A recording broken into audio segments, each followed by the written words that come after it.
Okay, when it comes to hooking a regulator on or doing a conversion on a cart model, on the back side of the unit you have this panel right here and you have these screws. You undo those screws here, over there, and then you can take the panel, you slide down because there's a little lip here, it goes up into that. Make sure you put it back the same way. Anyway, you pull it back, and then right here is where the black pipe will be sticking out for you to hook your regulator onto or take off. Okay, manifold pipe, either on a built-in or on a freestanding model, will be sticking out of the firebox. So right here, you would go ahead and it would have, for natural gas, you can get at the elbow, you would screw this elbow on, and you do have a choice of maybe going straight down, or maybe if you want to go this way and go over that way, and maybe you got an area you got to exit out and you got to go down further. But you can add on more black pipe if you need to do that. After you've had your pipe dope and everything on, you tighten this up and determine if you want to go this way or down. You'll then go ahead and you got the pipe dope on there. Make sure that the arrow is pointing towards your fitting. You're going to screw this on. Try to keep it, when you're done, keeping this straight up makes it nice, or maybe straight up, that's the proper way, like that. So you'll snug that on there, put Teflon tape on that, Teflon tape on this black pipe. Then you have what's known as a flex line like this, and you will, there's some different sizes, we prefer a 1/2 inch one, and you can get them at Home Depots, places like that, hardware stores, and they will come with a fitting like this. So you want to make sure you have that fitting. You thread this part that's threaded here, you're going to put pipe dope or tape on this. You're going to screw it in. I don't have any on me, but I'm just showing you this.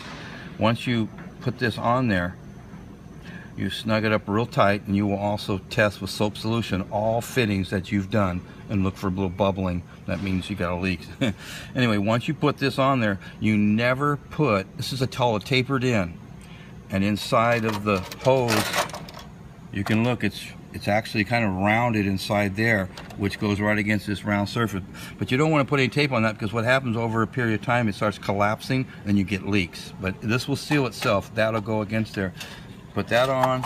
You then go ahead with no pipe dope or anything. You snug that up nice and tight. There's a gas supply line always going to the grill. It's either going to be on the house. You'll have a piece of pipe sticking out.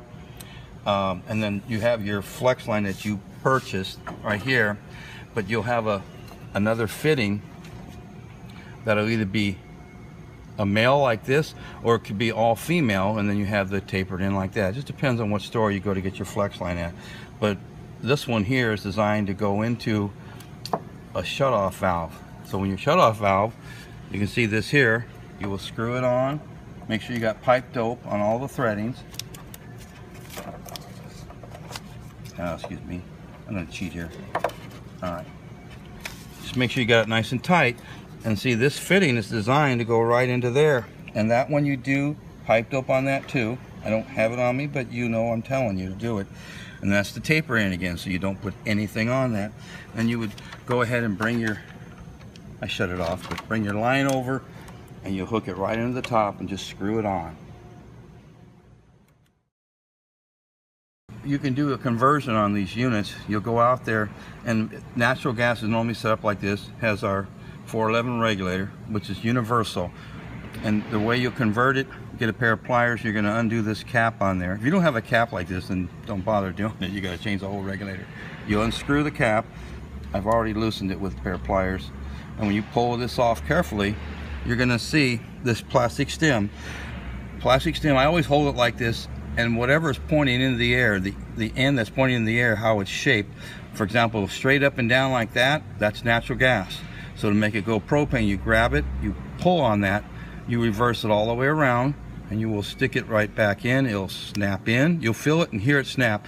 Now you got a round saucer shape to it. If you ever see it like that, it's already converted to propane. But that's how you convert to propane. Screw it back in.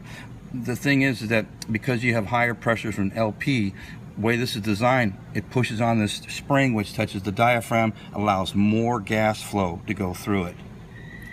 And then you just put that on like so.